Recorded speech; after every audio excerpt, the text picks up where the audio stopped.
Bonjour à tous et spécialement à toutes avec le film dont il est question aujourd'hui. On termine l'année avec le dernier film de David O. Russell, Joy. David O. Russell qui avait réalisé American Bluff par exemple et Happiness Therapy, The Silver Linings Playbook, et qui revient avec l'histoire de cette jeune femme qui, pendant les premières années de sa vie, je crois une bonne vingtaine ou une bonne trentaine, s'est entièrement dédiée à sa famille, qui s'est mariée, qui a divorcé, qui a eu des enfants et qui s'occupe maintenant de sa mère, de sa grand-mère, parfois de son père également. Son ex est toujours chez elle, logé dans la cave. Et un jour, elle décide qu'elle en a assez, qu'elle a assez donné pour les autres et qu'elle va essayer de réaliser ses propres rêves. Elle a toujours aimé inventer et créer des choses et elle a créé une serpillière magique, ce qu'elle appelle la serpillière magique. Et elle va essayer de le commercialiser et rencontrer tout un tas d'obstacles. Un petit truc, juste avant de me lancer dans le film, et ça m'a gonflé pendant toute la durée de la projection. Je l'ai vu en VO sous-titré, et dans les sous-titres, ils appellent ça un balai magique. C'est une serpillière, d'accord? Un balai c'est broom, un mop c'est une serpillière. Il y a un terme spécifique pour ça, appelez ça une serpillière. Pourquoi ils disent balai magique pendant tout le film? À tous les coups, serpillière ça doit être un terme déposé ou un truc dans ce genre-là. Enfin, c'est un truc aberrant. Mais bon, bref. J'ai un petit souci à la base avec David O. Russell. J'ai du mal à comprendre un petit peu le cinéma de ce mec. J'ai du mal à être attiré vraiment par son cinéma. Quand j'ai vu Happiness Therapy, j'étais pas à fond dedans. American Bluff, je l'ai totalement détesté. Et du coup, j'avais un petit peu peur en entendant Joy. Ce qui coupait de son contexte pour avoir un sens très intéressant avant d'entrer dans Joy. En fait, je crois que David O. Russell aime filmer la réalité. Et je m'en rends un peu plus compte avec celui-ci. Il y a une petite astuce en début de film, par exemple, la mère de Joy est très fan des soaps. Et elle regarde des soaps pendant toute la série. Vous savez, les soaps, c'est Dallas et des choses dans ce genre-là, Amour, Gloire et Beauté. Qui ont souvent des histoires un peu farfelues, etc. Et le premier plan du film, c'est un soap, mais filmé sur le plan large, ce qu'on appelle le master, c'est-à-dire le plan où on voit le plus le décor, les personnages quasiment en plein pied, et on a la scène complète de A à Z.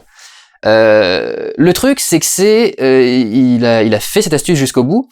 Les séries télé américaines, en particulier les vieux soaps de cette époque-là, étaient déjà filmés en 16/9, comme ça, là, le format que j'ai ici, mais était recadré en 4/3 pour la diffusion, et donc on coupait ici. Ce qui fait que, si vous regardez bien, en fait, genre des séries comme Friends ou X-Files, qui ont été remasterisées récemment, et qui sont passées du 4/3 au 16/9, vous remarquerez que sur les côtés, l'image ne vit pas du tout. C'est très rare que dans ces bandes-là, d'une image 16/9 d'anciennes séries, avant les années 90-2000, il y ait vraiment de la vie et il se passe des choses dans le fond. C'est avec la HD qu'on a vraiment commencé à élaborer l'image 16/9 des séries.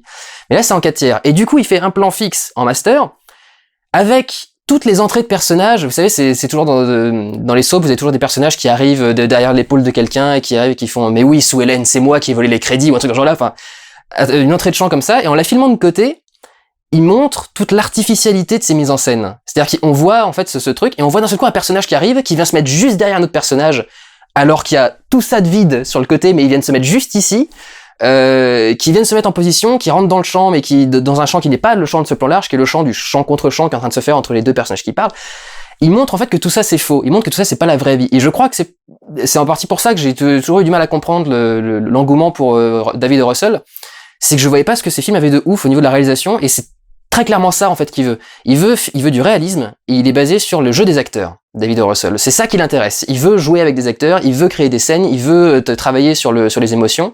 Il y a pas mal de scènes qui sont faites en improvisation sur le tournage, ce qui montre justement cette envie de travailler avec les acteurs, avec son environnement, avec son décor, plus qu'à faire des cadres ultra machin, avec des chants contre chants qui ont énormément de sens, ou des façons de faire les trucs. Il y en a aussi sans doute quelques-uns, mais c'est vraiment c'est un cadre plus pratique. Mais c'est un style qui marche très très bien, parce qu'effectivement, j'ai vu tous ces personnages devant moi, et je me suis complètement plongé dans le film. J'ai pris que 3 lignes de notes. C'est un des rares films, j'ai presque rien pris devant le film, parce que j'étais dedans, je suis rentré dedans, et j'avais envie de suivre l'histoire de A à Z, et je me suis pas trop attardé à comment c'était fait. Je pense pas qu'il y ait vraiment de grande frivolité de mise en scène, vraiment, parce que elle m'aurait quand même sauté aux yeux, même si je suis dans l'histoire. Mais vraiment, ce qu'il veut, c'est le jeu, c'est les relations avec les acteurs. C'est pour ça aussi, c'était quelque chose qui m'énervait. C'est pour ça aussi qu'il reprend toujours les mêmes acteurs. Christian Bale, il a tourné avec lui dans Fighter, il a tourné avec lui dans American Bluff, il a tourné avec lui dans un machin. Là, dans celui-ci, on a donc Jennifer Lawrence, Bradley Cooper et Robert De Niro qui sont dans les rôles principaux. Oui, j'ai eu du mal à me souvenir de Robert De Niro. Et il les avait déjà dans American Bluff, peut-être pas dans American Bluff, mais dans Happiness Therapy, il les avait déjà. Et dans American Bluff, il les avait tous, sauf De Niro, il me semble. Encore que, je suis pas sûr. Je me demande si De Niro jouait pas un petit rôle dans American Bluff. Maintenant que j'ai un doute, je me souviens d'une scène avec des mafieux, je sais plus. Donc c'est vraiment ça. Le but de son travail, c'est de pousser le jeu d'acteur. Et c'est vrai que le jeu de ces acteurs est irréprochable. Y compris pour des acteurs dont on pourrait pas à la base se dire que c'est vraiment des acteurs basés sur l'acting. Genre Bradley Cooper, c'était un mec qui a commencé plutôt avec des comédies à la Very Bad Trip. C'est là qu'il a commencé vraiment à être connu, c'est avec ce genre de choses. Donc c'est pas trop ce qu'on identifie comme rôle à lui. Cela dit, Bradley Cooper fait beaucoup de rôles normaux. Je dis pas du tout le contraire. C'est pas du tout un acteur comique, Bradley Cooper. Mais c'est vrai que on le catégorise pas forcément dans la section des acteurs à performance. Et il se trouve qu'il est toujours excellent dans des films de David O. Russell et que Jennifer Lawrence est excellente aussi. Jennifer Lawrence qui est quand même ultra jeune, qui est plus jeune que moi je crois et qui joue déjà des personnages très matures, très adultes et qui sait très bien les rendre. Et c'est impressionnant et je pense que c'est vraiment ça. C'est vraiment le talent de David O. Russell, c'est la direction d'acteur. Si j'avais quelque chose à reprocher au film, c'est peut-être justement cette orientation entre guillemets féministe. Le film est sur une femme, il est dédié à toutes les femmes audacieuses. En début de film, il y a une phrase qui est dédiée à ça. Le problème que j'ai, c'est que je vois pas en quoi cette histoire est spécifique à une femme. Tous les problèmes que rencontre Joy dans le film sont les problèmes que rencontrerait n'importe qui essayant de faire ce qu'elle fait et n'étant pas un mania de la finance ou un truc dans ce genre-là, un mec qui sait déjà comment ça marche le monde des affaires, qui a fait un BTS commerce ou un truc dans ce genre-là, qui sait comment ça fonctionne de faire des affaires. Elle, c'est juste une nana qui vient un peu de nulle part, qui découvre un peu comme ça au fur et à mesure qu'elle avance.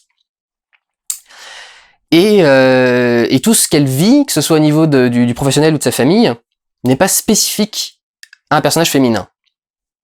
C'est en ça que j'ai du mal à comprendre pourquoi le film est à ce point orienté sur... pareil, c'est le slogan sur l'affiche qui est « Personne ne croit en elle, sauf elle ». Des choses comme ça, enfin, on insiste beaucoup quand même sur l'aspect féminin, le fait que ce soit un personnage féminin, et je trouve que c'est presque trop. C'est justement, ce serait presque machiste de dire « Oh, donc, elle a quand même bien réussi pour une femme ».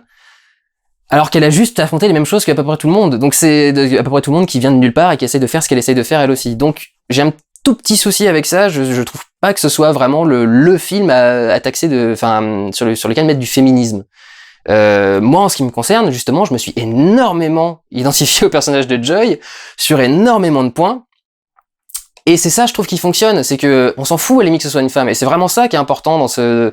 Peut-être que c'est ça vraiment qui est important dans la défense d'un rôle féminin, je trouve. C'est vraiment de les traiter comme des rôles masculins. C'est en ça qu'on a vraiment une égalité. C'est un personnage qui vit une injustice, et que ce personnage soit masculin ou féminin, pour moi, ça rajoute et ça n'enlève pas grand-chose. Il y a tellement de scènes où j'étais projeté sur le personnage, et j'étais en train de bouillir dans mon siège, j'avais envie de me lever, de foutre une claque à tous les personnages qui étaient dans la scène en train de parler à Joy. C'est de leur mettre un pain même, de les mettre en sang. C'est des gens... Enfin voilà, c'est des situations qui sont insupportables, les couteaux dans le dos, et tous ces trucs-là, et parfois même, enfin voilà, toute l'histoire qui est développée autour de Joy m'a énormément touché. J'ai pas vécu tout ce qu'elle a vécu, bien évidemment, mais j'ai pu me projeter dans tout ce qu'elle a vécu parce que le jeu est tellement bon, l'histoire est bien racontée. Ou ça, j'en ai pas trop parlé, mais la narration est faite par la grand-mère de Joy, qui donc nous fait une narration extérieure. Et David Russell trouvait que c'était son film le plus ambitieux parce que c'est la première fois qu'il fait un film qui s'étend sur plusieurs années. C'est-à-dire que c'est un film qui prend la Joy dans son enfance jusqu'à je sais pas, les 30-40 ans, on va dire, quelque chose dans ce genre-là. Et il dit c'est la première fois que je fais un film qui traite un personnage ou qui traite un sujet sur autant de temps.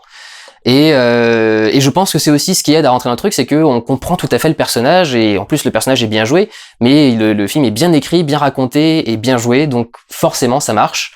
Voilà, j'ai pas 36 000 choses à rajouter sur ce film. Je pense qu'il y a de fortes chances que vous l'appréciez. Je pense qu'on a tous vécu ça au moins une fois dans notre vie, au moins une des choses que Joy vit dans le film. Donc voilà, un bon travail, plutôt bien réussi, et je me suis fait un peu avoir parce que je pensais que ce serait un énième David O. Russell, et je commence à comprendre un petit peu ce qu'il essaye de faire, je commence à comprendre sa technique et son univers, donc pas plus mal. Voilà, et ben je vous souhaite de bonnes fêtes de fin d'année, puisque j'enregistre ça en fin d'année. Prenez soin de vous, allez voir des films. Ciao!